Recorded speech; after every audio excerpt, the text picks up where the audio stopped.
Was sprinkler, meanie. So I am a 7-year-old. Yeah. At a high level, nutshell, what is systems thinking? Well, first we have to define what a system is. Yeah. Well, okay. Yeah, and I like using Edward Deming's definition of what system thinking is, and it's a network of interdependent components that work together to achieve the aim of the system. That's quite. Yeah, and without Did a you name, read that there's no somewhere? system. Yeah, no, it's a quote for it. Yeah, you have it up there. Yeah, you're allowed. We're allowed to cheat on the show. We are allowed to cheat? Absolutely. Yeah. What's funny is my good friend Chris Chapman, who started up the system thinking in Toronto. Yeah, they meet up in Toronto. Yeah, and he's a big Deming fan as well. He doesn't use the same definition as I do. No, do you remember it? Not off by heart, but Okay. it's Russell Ackoff's version. Okay. And he focused more on the I don't know if you have it there, but it's focused more on the interdependence of parts. Yeah, well, he refers to it in his bicycle. So there's interdependence between all the parts of a bicycle. Yeah, and in order for you to have the system, you have to have three components. You have the interdependences. Yeah. The components. So that is like the individuals. Yeah. Right. Then you have the interdependencies. So how do they work together? Right. And The individuals work together. The individuals work together in Okay. order to achieve the purpose of that system. Okay. Right. Okay. So you can look at it as like a football team or a hockey team is a system. Yeah. Because they're working together. There's different components. They all have their own roles in order to achieve a goal that they've put out. Is the ice part of the system on for hockey team? This is where we're going to go a little bit deep, but We can deep dive for a few seconds. yeah. Yeah. I'm saying the ice. yeah. It could be the ice. It could be the rink itself. It could be the roof, the cooling system. It could be the Yeah. fans. The fans could be part of the system. And this is, one of my personal objectives is I used to have to go and really know everything before I would bring it forward. Okay. Right.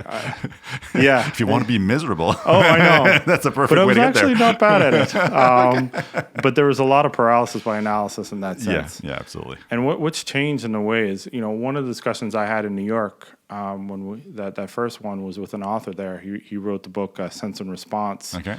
Stephen Perry. And he just told me, he goes, it's about how you interpret it, right, and how you apply it. Yeah. Right. So how that links back to the ice is that a component that affects the system, right? Then it is a part. Yeah. One of the big hurdles that I had to come is how do you define what's in the system and what's out the system?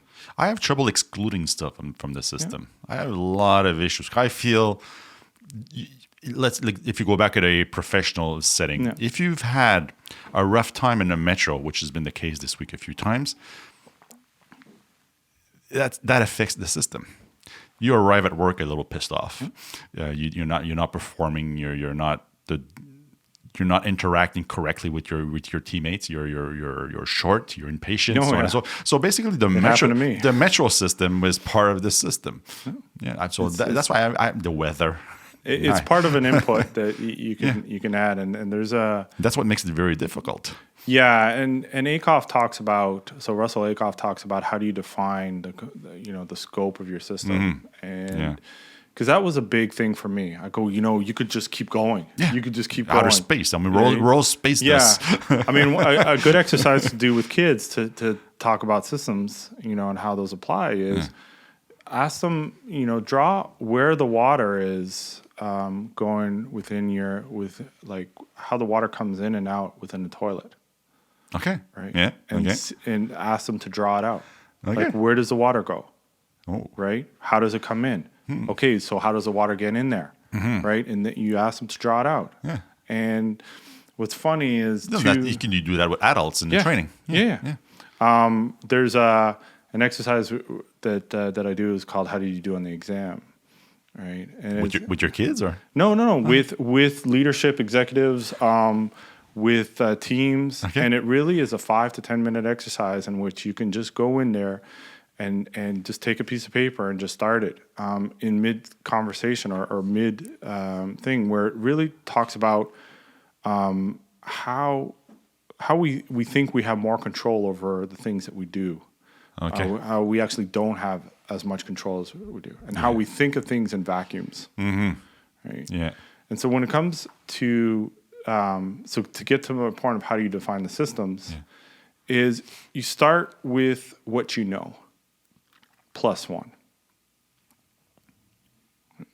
And you make it suck less. Yeah, and then you work on that, and then once you've identified that, you do another plus one. So, for example, if you're a software delivery team, right, you write out your process, right, put it that. Then you see, okay, what are the inputs and outputs, or what are the things that affect the system? Yeah. Just from an external, like one extra layer. And once you've done that, you get to understand that. You get to see that.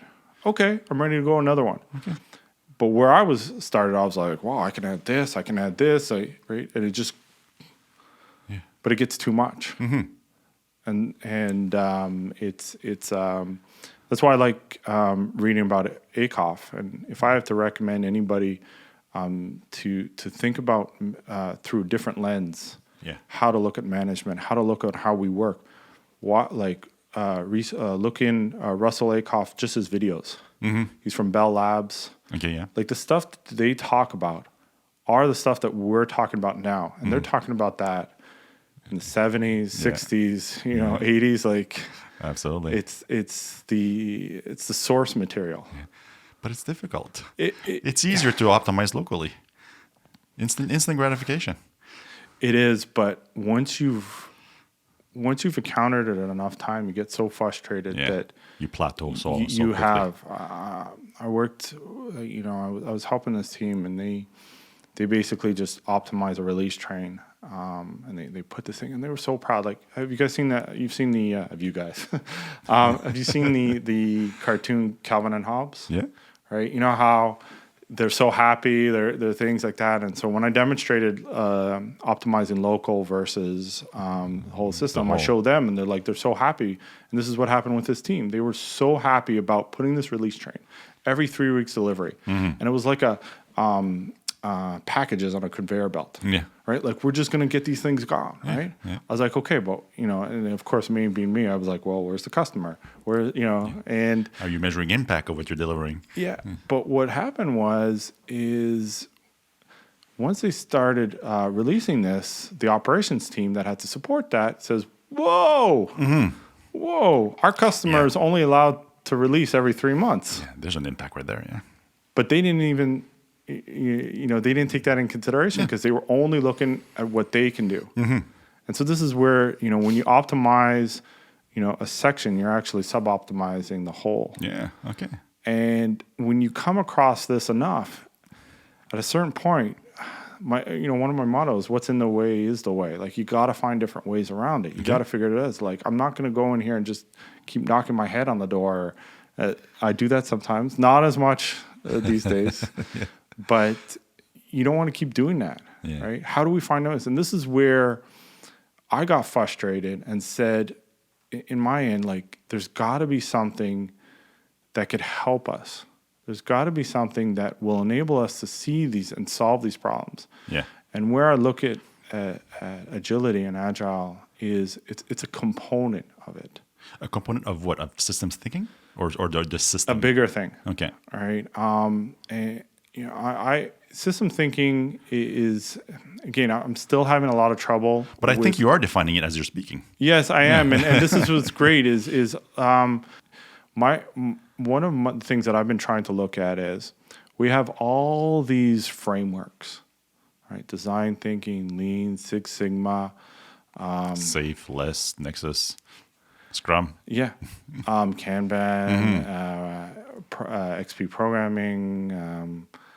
Don't knock XP programming. No, I'm not knocking any of it. My issue is not with that, but I just feel there's a bigger thing that connects them all. I just feel like there's an umbrella that looks at it all and says, you know, this is the principles behind all of this, and all of these are just pillars, or they're just a more detailed ways, and here's how they all connect.